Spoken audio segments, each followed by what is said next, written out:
Wow. Even though I'm the coolest cucumber, I'm excited as hell. The good guys win over the bad guys. The Lakers 107, 106.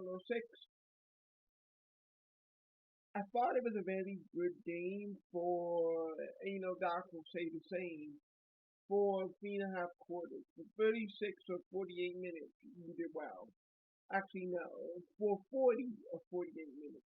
No, for 44 or 48 minutes. Okay, now that's 4 minutes. But it was also a good bit on him. Let's talk about it. In the last 4 or 5 minutes, you're up 14, and even the ESPN announcer said it. The Lakers are showing cracks, and this gets to our roster construction issues. Stoutman still wants to pay Bennett a one.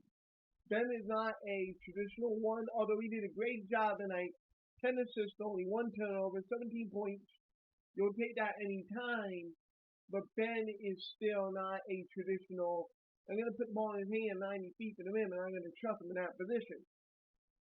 So as a result, some of the rough shots you saw, some of the turnovers that you saw, it's because you really played that Ben point guard lineup that, and we saw this, remember, last year against the Wizards and against some other teams.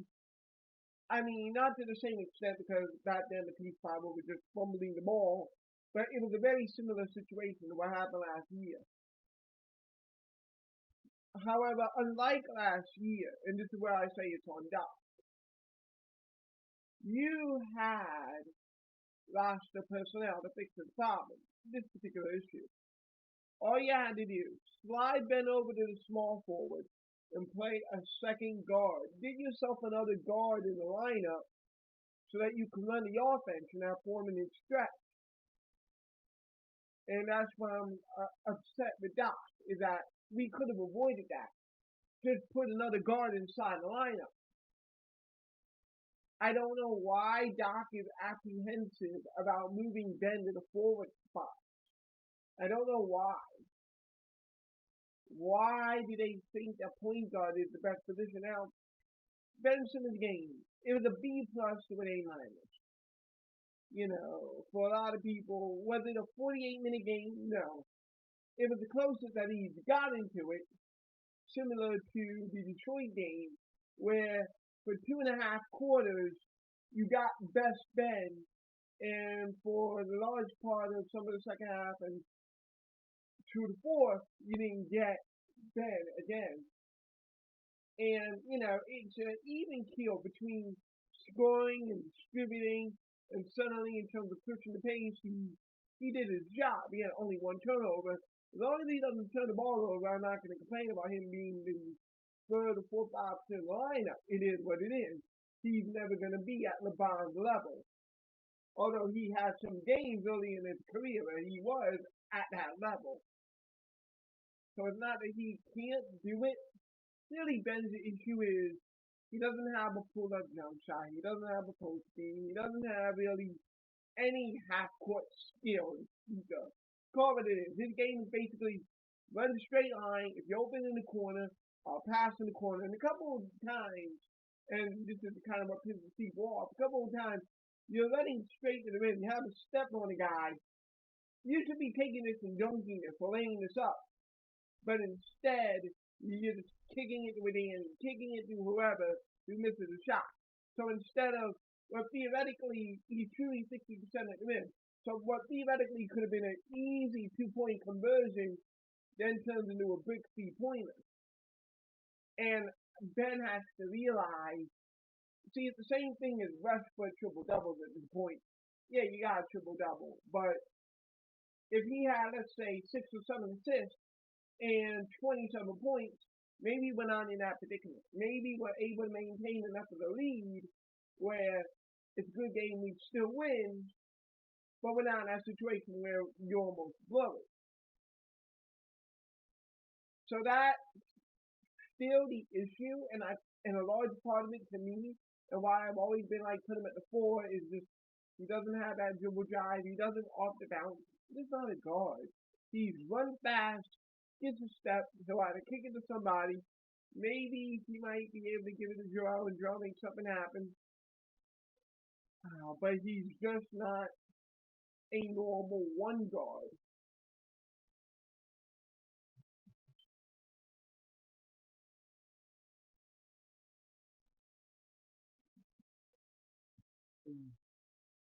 This podcast is brought to you by Sprite, the best owner in the world.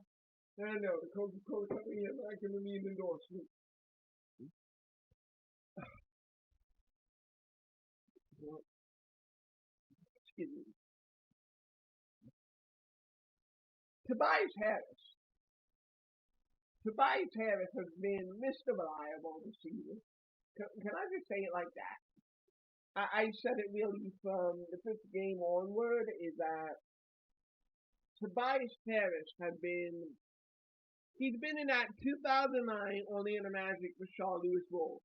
I stand there at the corner, I shoot some threes, I hit threes, maybe I get a bucket here and there. He's been Mr. Reliable this year. In that Rashard Lewis role of the 2009 Orlando Magic, he has been impeccable. Just like with Ben, he'll never be Durant, he'll never be Harden, he'll never be that guy.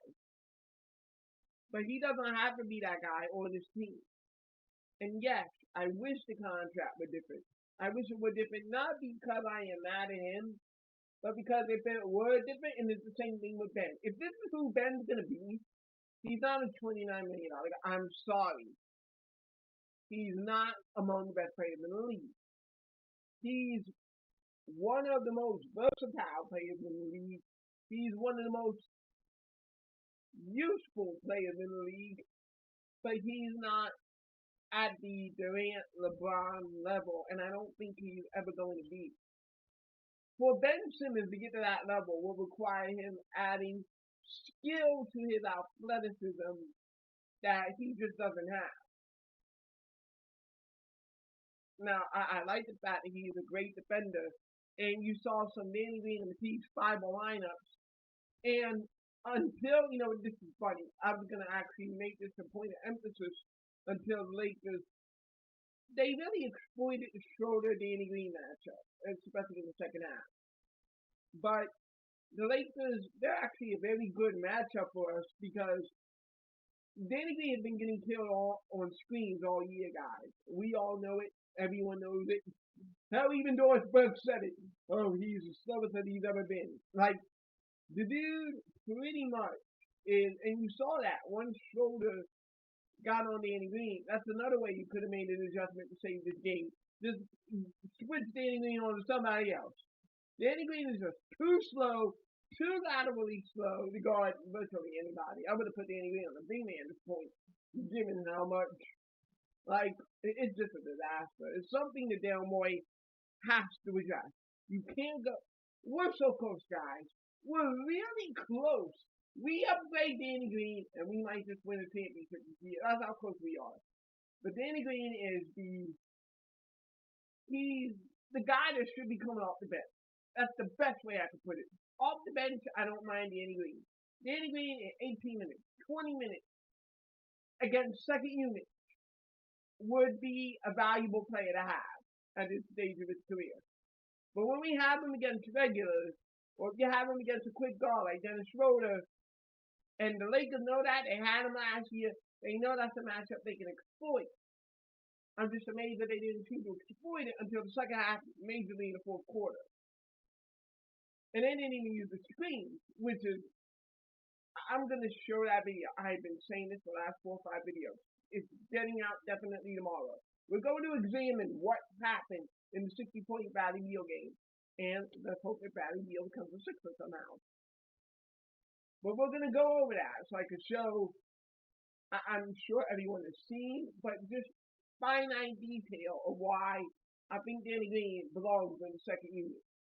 I just can't stand to look at it anymore. Like, you feel bad for the guy, where you understand maybe it isn't so much lack of effort as it is you're 33 years old, you weren't some great athlete to begin with, you're more of a long pogo stick than anything. I mean, it's just time. It's just time. Danny Green's 33 years old is like Jason Peters 38. It's time. It's time, dude. You should retire after this year. Title or not, whatever, just hang it up. Because if your defense ain't there, it's just not there. And Danny Green got exposed once again. But the Lakers were not doing that for 3 quarters for most of the game. And even with Dennis Schroeder, they were more giving Dennis Schroeder the basketball, not using screens or whatever, to get him open. It was more equipment. And that's the issue I have now because before it was mostly on screen. So maybe, you know, for example, that Washington game, a lot of people, one of the reporters asked, why didn't you switch Ben onto?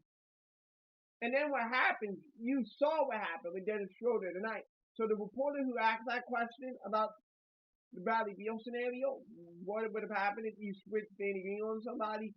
Russell Westbrook would have eaten his ass out for lunch. Seriously.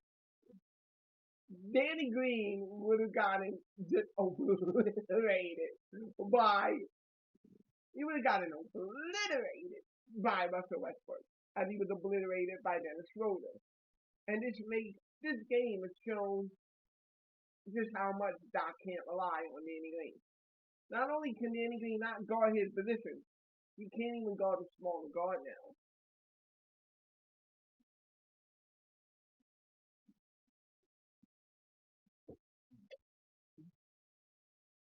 I would say those are the two big reasons why you blew the 14-point lead. You needed a second guard in the lineup, and Danny Green cannot stop a snail at this point of his career. I would love them. Oh, excuse me again. Oh, I'll leave it in there just because I know how to edit stuff. But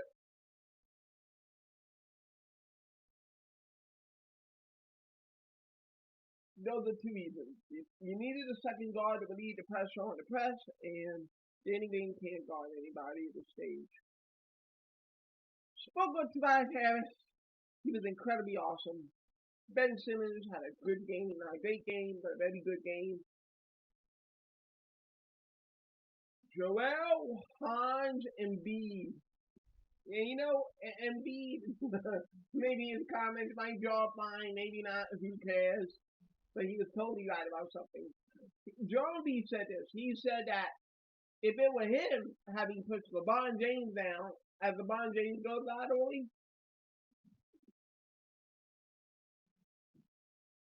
if it were LeBron James in the air and Joel Embiid were the one to push him down, Joel Embiid would have been ejected. Joel, I 200% agree with you. Matter of fact, let's talk about the frequent foul that he got. So Anthony Davis is guarding Joel Embiid. Anthony Davis is leaning in as Joel Embiid is going through the swim move. Maybe it doesn't matter how the contact is made, just that the contact was ever made. But in that case, there's a lot of quote-unquote fouls that will become flagrant. To me, as a defender leaning in, I don't know how you call the offensive player for unnecessary contact. I don't know how you do that. So before Laker fans talk about the referees, let's just make it clear. The Sixers had 24 fouls to the Lakers 20.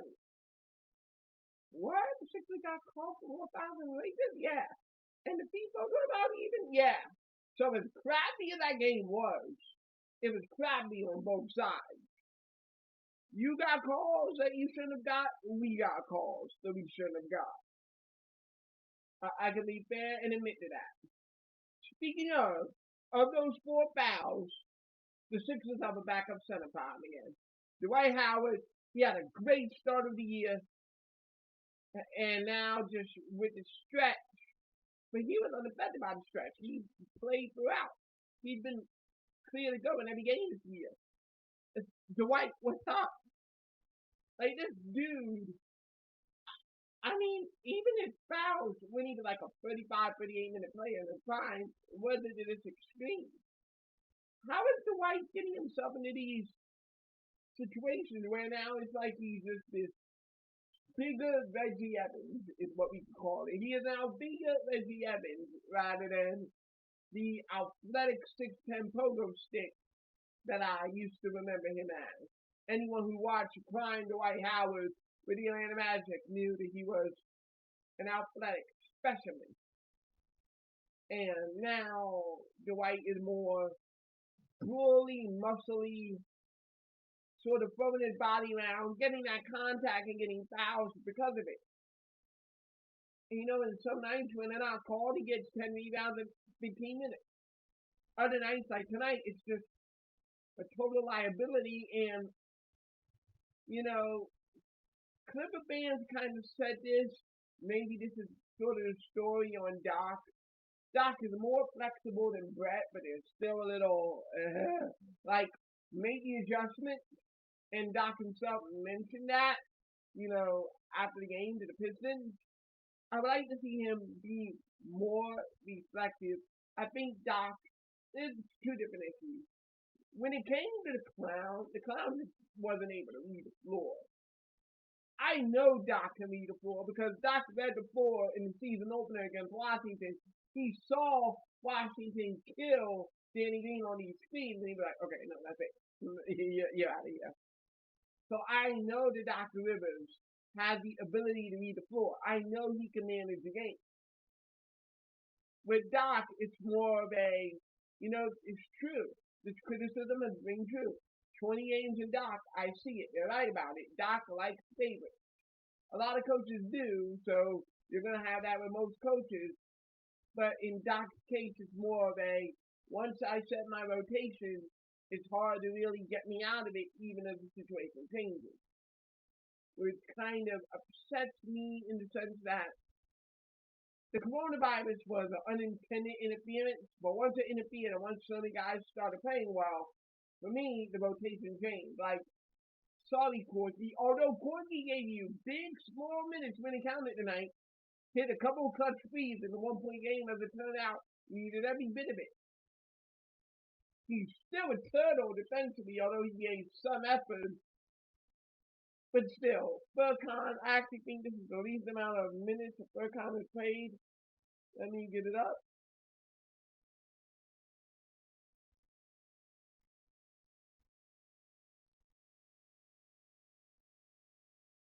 Yeah, hold on. I have about to score up here. So Furkan only played 11 minutes. 3 for 5, 2 for 3. You know what? That's the perfect role for him. 11 minutes. You got 8 points from Furkan, 9 points from Shake Milton in 21 minutes. And really, it could have been more, but he had 3 fouls. LeBron James is a specimen. It's just hard to guard him.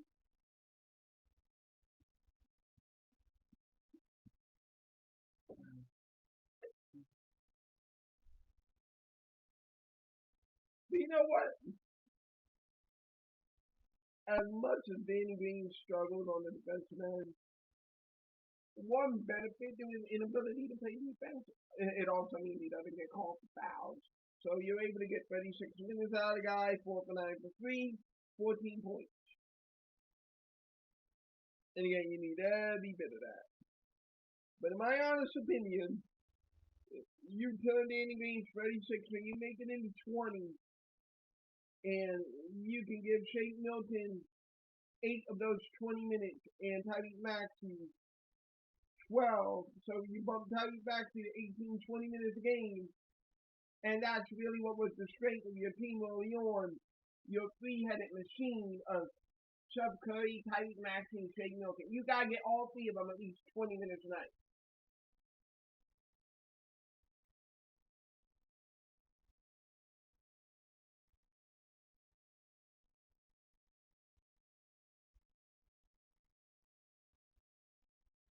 Matisse Thybulle had 3 steals, but he also had 3 fouls, including like a big 3-point. Okay, I apologize about drinking soda because it's like, I mean, that was about the 8th or 9th time I bust. And I do not mean for this to be unprofessional, but it's also a big win. Matisse Thybulle had that big foul that gave 3 free throws to LeBron James early in the fourth quarter and then stop the clock. Daryl Morey, all I want for Christmas is a new small forward. That's all I want. All I want for Christmas is a better wingman than Danny Green. Get me that, and I think we can win the championship as constructed. But that all depends if we get this Ben Simmons for the rest of the year. Joel Embiid, it's what makes the game so special. 28 points on 18 shots, 8 for 18, 1 for 3 from 3, 11 for 13 from the free throw line. It was his worst game as far as turnovers, with 5. But I thought a couple of them were just, I think he had one offensive foul. Yeah, one offensive foul. And there were a couple of traps by the Lakers. Generally, we just did not communicate well offensively. Defensively, it was one of our best games of the year. Defensively, we really clamped down, except in the fourth quarter. But, if you take a look, the first quarter, we only gave up 24. Second quarter, 27. And then the third quarter, a great 23. And that's how we got that lead. So maybe for Doc, it will be more defensively. Kind of both. Defensively, he gave up open shots in the fourth. And again, that was because he ended up giving up dribble penetration. I just don't think you can stay with Danny Green for the rest of the year if you're starting small forward. As enticing as Bradley Beal is 6'3". I don't know, maybe you quote unquote you get Bradley Beal as a superstar and you figure out the rest later, but right now guard is not the biggest issue or even the issue. I feel like for guard, if you want that production backup, that doesn't need to go back to a rotation or all 3 guys are getting 20 minutes a night. I know you love Turkey Daddy, but 11 minutes is just right where he should be, if at all. And Danny Green cannot be playing 35 minutes. Maybe it was situational. I thought Danny Green did a better job on LeBron, and he screwed him up. But against LeBron, you saw some interesting results, especially when he was playing with Tyreek Maxey. I thought those 2 guys together had a very interesting look. But then you lose the offense. That's why I say just give me a 2-way small forward. Those are easier to say than they are to find. I really appreciate prime Andre Iguodala a lot more just watching Danny Green. I will tell you that. But if we get a 2-way wingman, I think we're very close to a championship. A 2-way wingman.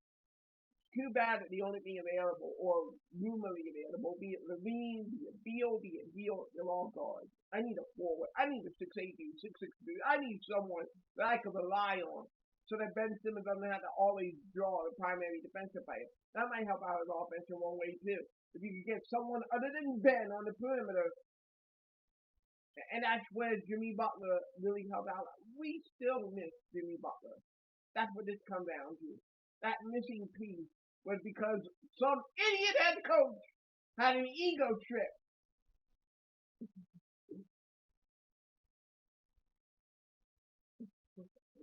But I trust Daryl Morey will get us a replacement. Daryl Morey's too good not to get us a replacement.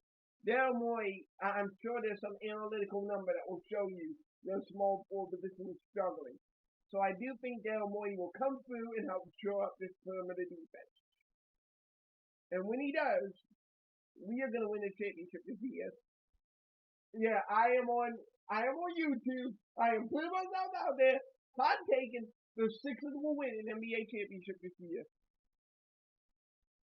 Sixers of the universe signing off. Great win. Peace.